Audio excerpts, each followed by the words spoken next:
আপনারা অলরেডি বাংলাদেশের সর্বস্তরের মানুষ আমার এই ঘটনাটি হয়তো সোশ্যাল মিডিয়া সহ পত্রিকা সব জায়গায় দেখে ফেলেছেন যে সিঙ্গার জাহিদ অন্ধুর সাথে যে আমার একটা বিষয় নিয়ে যে নেট দুনিয়ায় যেটা ছড়াচ্ছে ভাইরাল হয়েছে, সেখানে আমি দেখছি বেশিরভাগ মানুষই নেগেটিভ কমেন্ট করছে আমাকে নিয়ে।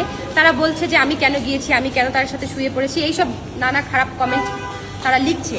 তাহলে আপনারাই বলুন, একটা মানুষের সাথে মানুষের ব্রেকআপ হতে পারে, বিবাহ বিচ্ছেদ হতে পারে, কিন্তু তারপরে যদি তারা কাজের ক্ষেত্রে একসাথে আবার কাজ করতে চায় এবং সেখানে যে সে যদি আমাকে আবারও সেই যৌন অত্যাচার শুরু করে, আমাকে শারীরিকভাবে নির্যাতন করে, আমি যদি সেটা নিয়ে মুখ খুলি, আমি যদি মামলা করি, এটা কি আমার অপরাধ? আপনারা বলুন। এখন তো আমার মনে হচ্ছে যে আমি পুলিশের কাছে যখন মামলাটি করেছি, আমি যদি না করে মুখ বন্ধ করে থাকতাম, এটাই মনে আপনাদের জন্য ভালো হতো।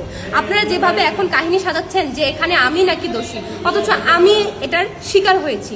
আমার উপর যে অমানবিক অত্যাচার করা হয়েছে তার জন্য আমি সর্বস্তরের মানুষের কাছে সাহায্য কামনা করছি। এবং দেখেন, আমি অলরেডি জাতীয় মহিলা সংস্থার এই জায়গায় এসেছি যে আমার এই ঘটনাটার জন্য আমি আশা করি সাহায্য পাবো। আমি আপনাদের কাছে সাপোর্ট ও সাহায্য কামনা করছি।